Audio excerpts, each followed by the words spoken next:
Stone Age boy. An amazing thing once happened to me. I was wandering in the woods when I tripped and found myself falling down, down, down. When I woke up, I was in a cold, dark place. I could see daylight in the distance and I stumbled towards it. Outside, everything was different. I realised I was lost, completely lost. So I walked and walked and walked. Then, to my relief, I saw someone, a girl. She was about my age, but she didn't look like any of the girls I knew. And I don't think I looked like any of the boys she knew. She took me home to meet her family, and what a family it was.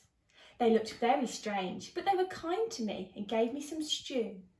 I couldn't understand anything they were saying, though I worked out that my new friend's name was Om. Then I must have fallen asleep. The next morning, Om showed me round the camp. Everyone seemed busy and had a job to do. Over the next few days, I saw so much I'd never seen before. Om's people had no knives and forks, no plastic, no metal even. Everything they had was made of wood, stone, animal skins or bones. I saw them making fire, making tools, using tools, preparing and using animal skins, preparing and cooking food, boiling soup by putting a red hot stone into a leather bag, grilling meat. One afternoon we went to the river.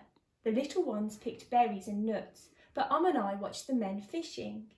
They held their pointed spears high and stood as still as trees. Then suddenly, swoosh!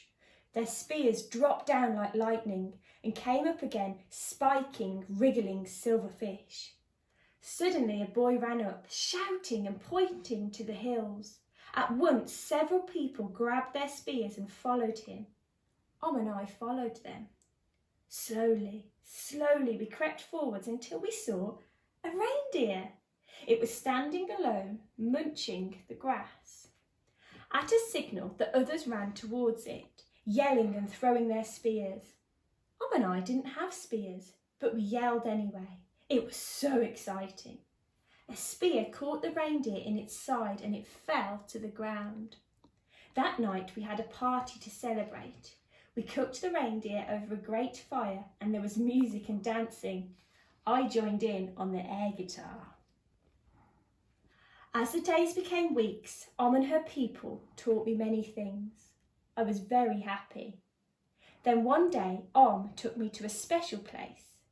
We walked a long way until we came to the mouth of the cave. Struck flint stones together to make fire. She lit a torch and we went in. Wow!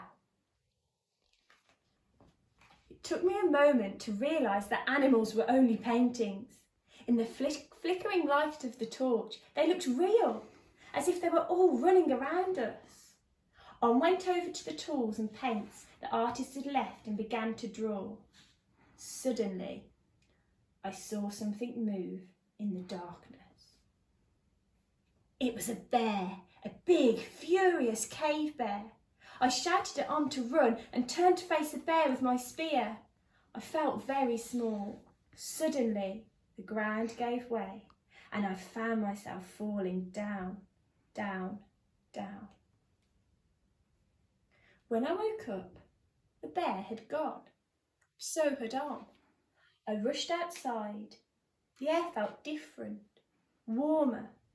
I walked a long way, calling for Om, but I never found her. Instead, I found I was back home. When I told my family what had happened, they didn't believe me. They said I'd only been gone a few hours and I must have fallen asleep and dreamt it. Years passed, but I never forgot my friend Om. I am an archaeologist now. That's me in the glasses. Everywhere I go, I look in the past for signs of Om, and I never stopped learning from her and her people. Was it a dream? Maybe. Maybe not.